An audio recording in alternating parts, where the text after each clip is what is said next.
안녕하세요, 여러분. 오늘은 많은 분들이 관심을 가지시는 주제, 바로 실버타운에 대해 이야기해 보려고 합니다. 은퇴 후 편안하고 안정된 생활을 위해 실버타운을 고려하시는 분들이 많으실 텐데요. 하지만 실버타운이 무조건 좋은 선택은 아닙니다. 오늘은 실버타운이 노년층에게 안 좋은 이유 5가지에 대해 자세히 말씀드리겠습니다. 이 주제는 많은 사람들에게 공감을 얻을 수 있을 것이고, 어쩌면 우리 모두가 한 번쯤 생각해 봐야 할 문제일지도 모릅니다. 오늘 우리는 여러분의 인생의 여정을 더욱 풍요롭게 만들 수 있는 조언에 대해 자세히 알려드리겠습니다. 계속해서 좋은 삶의 지혜들을 얻고 싶다면 구독, 좋아요를 눌러주세요. 첫 번째, 높은 비용. 첫 번째 이유는 바로 높은 비용입니다. 실버타운에 들어가려면 상당한 초기 입주 비용이 필요하며 매달 지출되는 관리비도 만만치 않습니다. 많은 분들이 은퇴 후 고정 수입이 없거나 제한적인 상황에서 이러한 높은 비용을 감당하기가 어렵습니다. 김영자 할머니의 이야기를 들어볼까요? 실버타운에 들어가면 안정적이고 편리한 생활을 할 수 있을 거라고 생각했어요. 하지만 입주 비용이 너무 비싸서 결국 포기했어요. 그 돈으로 차라리 여행도 다니고 취미 생활을 즐기는 게 더 나을 것 같더라고요. 실제로 실버타운의 입주비는 수천만 원에서 수억 원에 이르기까지 다양하며 이는 노년층이 쉽게 감당하기 어려운 금액입니다. 예를 들어 서울이나 수도권에 위치한 고급 실버타운의 경우 입주비만 수억 원에 달할 수 있습니다.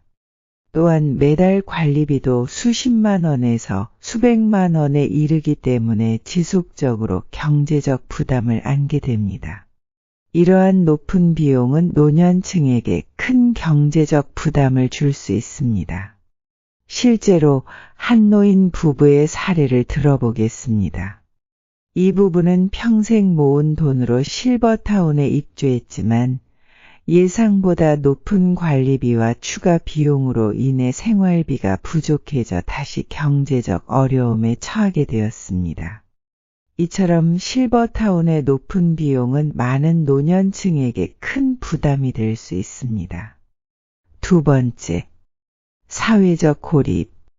두 번째 이유는 사회적 고립입니다. 실버타운은 주로 노인들만 모여 있는 곳이기 때문에 다양한 연령대의 사람들과 어울릴 기회가 적습니다. 이는 사회적 관계의 다양성을 줄이고 외로움을 느끼게 할 수 있습니다. 박영희 할아버지의 이야기를 들어볼까요?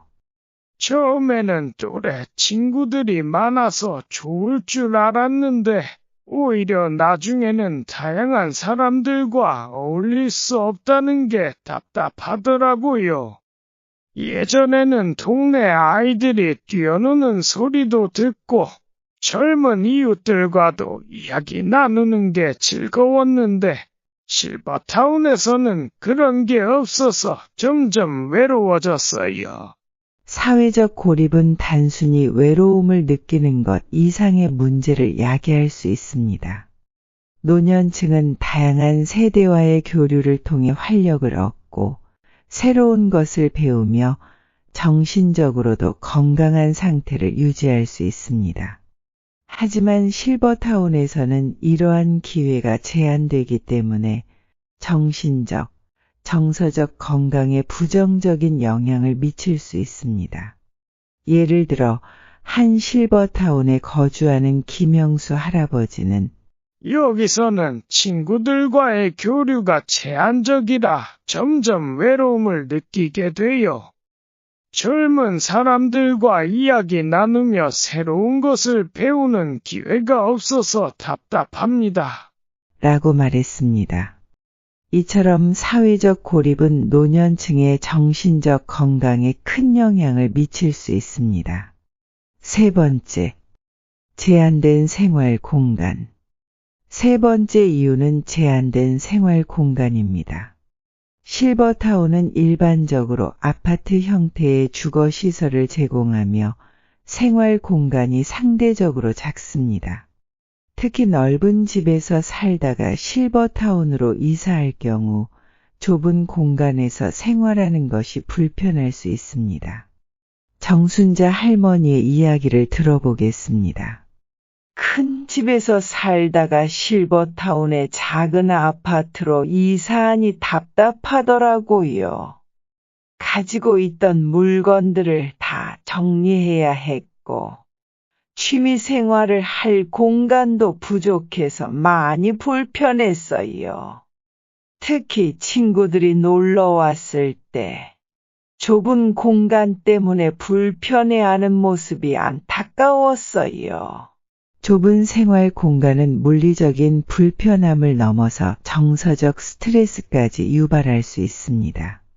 넓은 공간에서 자유롭게 생활하던 습관을 갑자기 바꾸는 것은 많은 노인들에게 큰 스트레스를 줍니다. 또한 취미 생활이나 다양한 활동을 할 수 있는 공간이 부족하기 때문에 생활의 질이 떨어질 수 있습니다. 예를 들어 한 실버타운에 거주하는 김영자 할머니는 여기서는 취미 생활을 할 공간이 부족해서 예전에 즐기던 그림 그리기도 못하게 됐어요. 집에서 혼자 조용히 그림을 그리며 시간을 보내는 게 제 유일한 낙이었는데 이제는 그마저도 못하게 됐어요. 라고 말했습니다. 이처럼 제한된 생활 공간은 노년층의 생활의 질을 크게 저하시킬 수 있습니다. 네 번째, 일상생활의 단조로움. 네 번째 이유는 일상생활의 단조로움입니다. 실버타운은 주로 노인들을 위한 시설과 프로그램이 제공되지만 이는 시간이 지나면 단조롭고 반복적으로 느껴질 수 있습니다. 다양한 활동과 새로운 경험을 추구하기 어려운 환경일 수 있습니다. 최영자 할머니의 이야기를 들어볼까요? 처음에는 제공되는 프로그램들이 흥미로웠지만 시간이 지나니 다 비슷비슷하고 새로운 게 없더라고요. 매일 같은 일상을 반복하다 보니 지루함을 느꼈어요. 도시에 살 때는 다양한 활동을 할 수 있었는데 실버타운에서는 그런 게 많이 제한되어 있었어요. 일상생활의 단조로움은 노년층의 삶의 질을 크게 저하시킬 수 있습니다. 새로운 경험을 추구하고 다양한 활동을 통해 삶의 활력을 유지하는 것은 매우 중요합니다. 그러나 실버타운에서는 제공되는 프로그램이 제한적이기 때문에 반복적인 일상의 지루함을 느끼기 쉽습니다. 이러한 단조로움은 정신적인 건강에도 부정적인 영향을 미칠 수 있습니다. 예를 들어 한 실버타운에 거주하는 박영희 할머니는 처음에는 다양한 프로그램에 참여하면서 즐거웠지만 시간이 지나니 프로그램이 반복적이고 새로운 것이 없어서 지루해졌어요. 그래서 다시 도시에 나가서 친구들과 다양한 활동을 하고 싶어졌어요. 라고 말했습니다. 이처럼 일상생활의 단조로움은 노년층의 정신적 건강에 부정적인 영향을 미칠 수 있습니다. 다섯 번째, 긴급 상황 대처의 어려움. 다섯 번째 이유는 긴급 상황 대처의 어려움입니다. 실버타운은 노인들을 위한 시설이 잘 갖춰져 있지만 갑작스러운 건강 문제나 사고에 대해 빠르게 대응하는 데 한계가 있을 수 있습니다. 특히 실버타운이 외곽에 위치한 경우 응급 상황에서 병원까지의 접근성이 떨어질 수 있습니다. 김철수 할아버지의 이야기를 들어보겠습니다. 한 번 크게 다친 적이 있었는데 실버타운이 외곽에 있다 보니 응급차가 오는데 시간이 걸리더라고요. 그때 정말 무서웠어요. 도심에 살 때는 병원이 가까워서 안심이 됐는데, 여기서는 그런 점이 많이 불안해요. 긴급 상황 대처의 어려움은 노년층이 실버타운에서 생활할 때 큰 불안 요소가 될 수 있습니다. 건강 문제는 언제든지 발생할 수 있기 때문에 응급 상황에 빠르게 대처할 수 있는 환경이 매우 중요합니다. 그러나 실버타운이 외곽에 위치한 경우 이러한 긴급 상황에 대한 대처가 늦어질 수 있어 큰 위험이 따릅니다. 예를 들어 한 실버타운에 거주하는 이순자 할머니는 실버타운이 외곽에 있어서 병원까지 가는데 시간이 많이 걸려요. 예전에 한번 급하게 병원에 갈 일이 있었는데 응급차가 오는데도 시간이 걸리고 병원까지 가는데도 오래 걸려서 정말 불안했어요. 라고 말했습니다. 이처럼 긴급 상황 대처의 어려움은 노년층에게 큰 불안 요소가 될 수 있습니다.